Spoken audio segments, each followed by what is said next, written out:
Moby-Dick or the Whale by Herman Melville. Chapter 71, The Jeroboam's Story. Hand in hand, ship and breeze blew on, but the breeze came faster than the ship, and soon the Pequod began to rock. By and by, through the glass, the strangers' boats and manned mastheads proved her a whale ship. But as she was so far to windward and shooting by apparently making a passage to some other ground, the Pequod could not hope to reach her. So the signal was set to see what response would be made. Here be it said that, like the vessels of military marines, the ships of the American whale fleet have each a private signal, all which signals being collected in a book with the names of the respected vessels attached. Every captain is provided with it. Thereby, the whale commanders are enabled to recognize each other upon the ocean, even at considerable distances, and with no small facility. The Pequod's signal was at last responded to by the strangers setting her own, which proved the ship to be the Jeroboam of Nantucket. Squaring her yards, she bore down, ranged abeam under the Pequod's lee, and lowered a boat. It soon drew nigh, but as the side ladder was being rigged by Starbuck's order to accommodate the visiting captain, the stranger in question waved his hand from his boat's stern in token of that proceeding being entirely unnecessary. It turned out that the Jeroboam had a malignant epidemic on board, and that Mayhew, her captain, was fearful of infecting the Pequod's company. For though himself and boat's crew remained untainted, and though his ship was half a rifle shot off, and an incorruptible sea and air rolling and flowing between, yet conscientiously adhering to the timid quarantine of the land, he peremptorily refused to come into direct contact with the Pequod. But this did by no means prevent all communications. Preserving an interval of some few yards between itself and the ship, the Jeroboam's boat, by the occasional use of its oars, contrived to keep parallel to the Pequod as she heavily forged through the sea, for by this time it blew very fresh, with her main topsail aback, though, indeed, at times, by the sudden onset of a large rolling wave, the boat would be pushed some way ahead, but would be soon skillfully brought to her proper bearings again.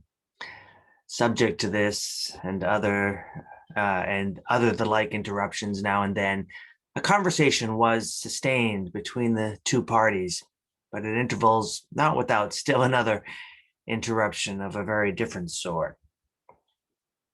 Pulling an oar in the Jeroboam's boat was a man of a singular appearance, even in that wild, whaling life where individual notabilities make up all totalities. He was a small, short, youngish man, sprinkled all over his face with freckles and wearing redundant yellow hair.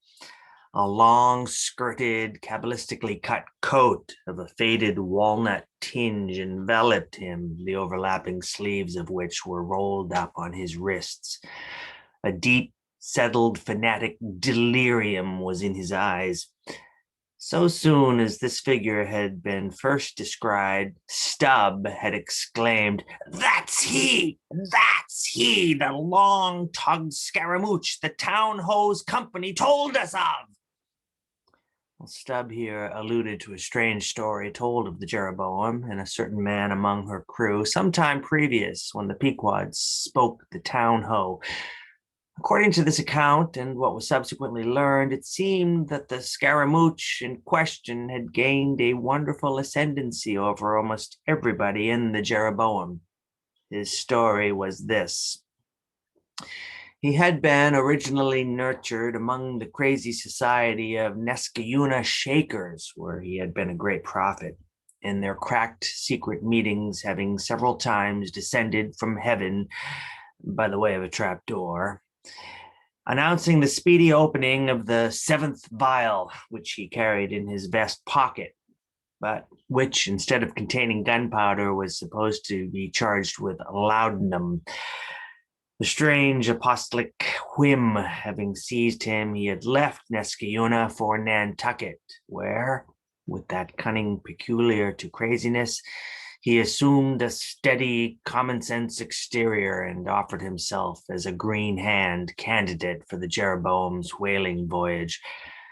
They engaged him, but straightway upon the ship's getting out of sight of land, his insanity broke out in a freshet. He announced himself as the Archangel Gabriel and commanded the captain to jump overboard. He published his manifesto, whereby he set himself forth as the deliverer of the isles of the sea and vicar general of all Oceanica. The unflinching earnestness with which he declared these things, the dark, daring play of his sleepless, excited imagination, and all the preternatural terrors of real delirium, united to invest this Gabriel in the minds of the majority of the ignorant crew with an atmosphere of sacredness. Moreover, they were afraid of him.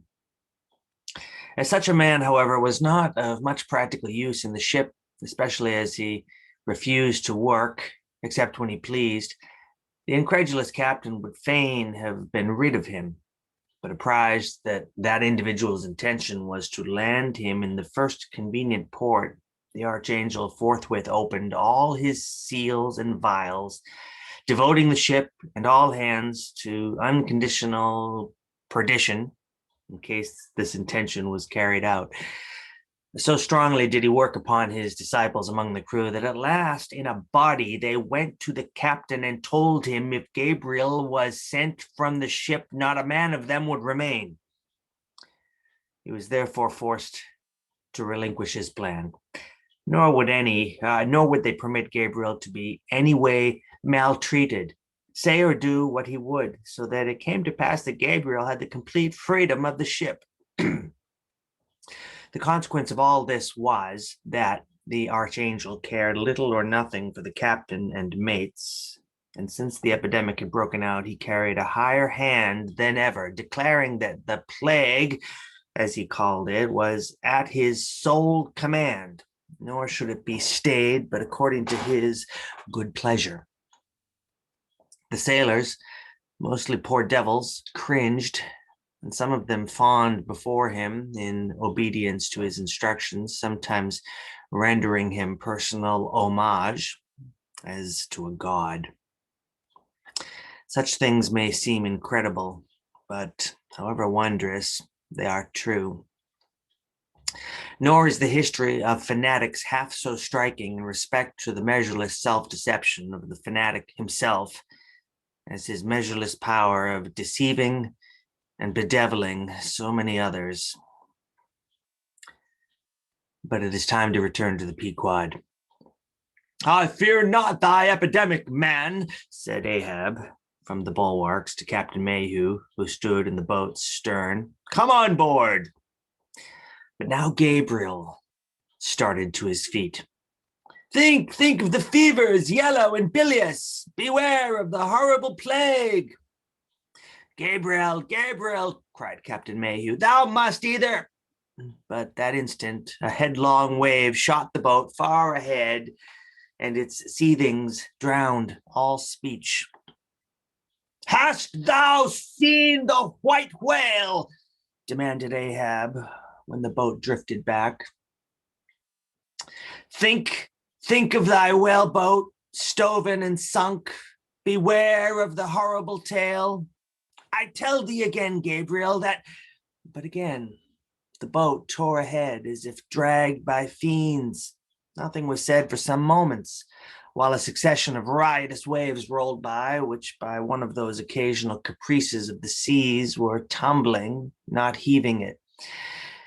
Meantime, the hoisted sperm whale's head jogged about very violently, and Gabriel was seen eyeing it with rather more apprehensiveness than his archangel nature seemed to warrant. But when this interlude was over, Captain Mayhew began a dark story concerning Moby-Dick. not, however, without frequent interruptions from Gabriel whenever his name was mentioned, and the crazy sea that seemed leagued with him. It seemed that the Jeroboam had not long left home when, upon speaking a whale ship, her people were reliably apprised of the existence of Moby-Dick and the havoc he had made. Greedily sucking in this intelligence, Gabriel solemnly warned the captain against attacking the white whale in case the monster should be seen, in his gibbering insanity, pronouncing the white whale to be no less a being than the Shaker God incarnated. The Shaker is receiving the Bible. But when, some year or two afterwards, Moby-Dick was fairly sighted from the mastheads, Macy, the chief mate, burned with ardor to encounter him, and the captain himself being not unwilling to let him have the opportunity, despite all the archangel's denunciations and forewarnings. Macy succeeded in pursuing 5 men to his boat. With them he pushed off, and after much weary pulling and many perilous, unsuccessful onsets, he at last succeeded in getting one iron fast. Meantime, Gabriel, ascending to the main royal masthead, was tossing one arm in frantic gestures and hurling forth prophecies of speedy doom to the sacrilegious assailants of his divinity.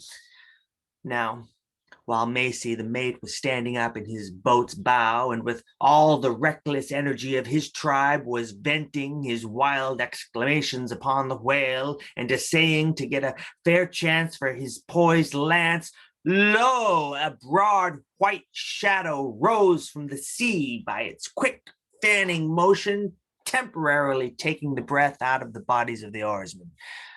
Next instant, the luckless mate, so full of furious life, was smitten bodily into the air, and making a long arc in his descent, fell into the sea at a distance of about 50 yards. Not a chip of the boat was harmed, nor a hair of any oarsman's head, but the mate forever sank. It is well to parenthesize here that of the fatal accidents in the sperm whale fishery, this kind is perhaps almost as frequent as any.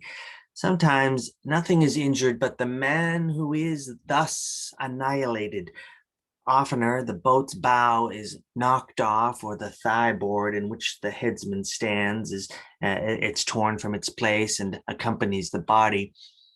But strangest of all is the circumstance that in more instances than one, when the body has been recovered, not a single mark of violence is discernible, the man being stark dead. Well, the whole calamity with the falling form of Macy was plainly descried from the ship. Raising a piercing shriek, "The vial! The vial!" Gabriel called off the terror-stricken crew from the further hunting of the whale. This terrible event clothed the archangel with added influence, because his credulous disciples believed that he had specifically foreannounced it, instead of only making a general prophecy, which anyone might have done, and so have chanced to hit one of many marks in the wide margin allowed. He became a nameless terror to the ship. Mayhew, having concluded his narration, Ahab put such questions to him that the stranger captain could not forbear inquiring whether he intended to hunt the white whale if opportunity should offer, to which Ahab answered, "Aye." Straightway then Gabriel once more started to his feet, glaring upon the old man, and vehemently exclaimed with downward pointed finger, think of the blasphemer, dead and down there. Beware of the blasphemer's end." Ahab stolidly turned aside and then said to Mayhew, "Captain, I have just bethought me of my letter bag. There is a letter for one of thy officers, if I mistake not. Starbuck, look over the bag." Well, every whale ship takes out a goodly number of letters for various ships, whose delivery to the persons to whom they may be addressed depends upon the mere chance of encountering them in the 4 oceans. Thus, most letters never reach their mark, and many are only received after attaining an age of 2 or 3 years or more. Soon Starbuck returned with a letter in his hand. It was sorely tumbled, damp, and covered with a dull, spotted green mold in consequence of being kept in a dark locker of the cabin. Of such a letter, Death himself might well have been the postboy. "Canst not read it?" cried Ahab. "Give it to me, man. Aye, it's but a dim scrawl. What's this?" As he was studying it out, Starbuck took a long cutting spade pole and with his knife slightly split the end to insert the letter there, and in that way hand it to the boat without its coming any closer to the ship. Meantime, Ahab, holding the letter, muttered, "Mr. Yes, Mr. Harry." A woman's pinny hand, the man's wife, I'll wager. "Aye, Mr. Harry Macy, ship Jeroboam. Why, it's Macy, and he's dead." Poor fellow, and from his wife," sighed Mayhew. "But let me have it." "Nay, keep it thyself," cried Gabriel to Ahab. "Thou art soon going that way." "Curses throttle thee," yelled Ahab. "Captain Mayhew, stand by now to receive it." And taking the fatal missive from Starbuck's hands, he caught it in the slit of the pole and reached it over towards the boat. But as he did so, the oarsman expectantly desisted from rowing. The boat drifted a little towards the ship's stern, so that as if by magic, the letter suddenly ranged along with Gabriel's eager hand. He clutched it in an instant, seized the boat knife, and impaling the letter on it, sent it, thus loaded, back into the ship. It fell at Ahab's feet. Then Gabriel shrieked out to his comrades to give way with their oars, and in that manner, the mutinous boat rapidly shot away from the Pequod. As, after this interlude, the seamen resumed their work upon the jacket of the whale, many strange things were hinted in reference to this wild affair.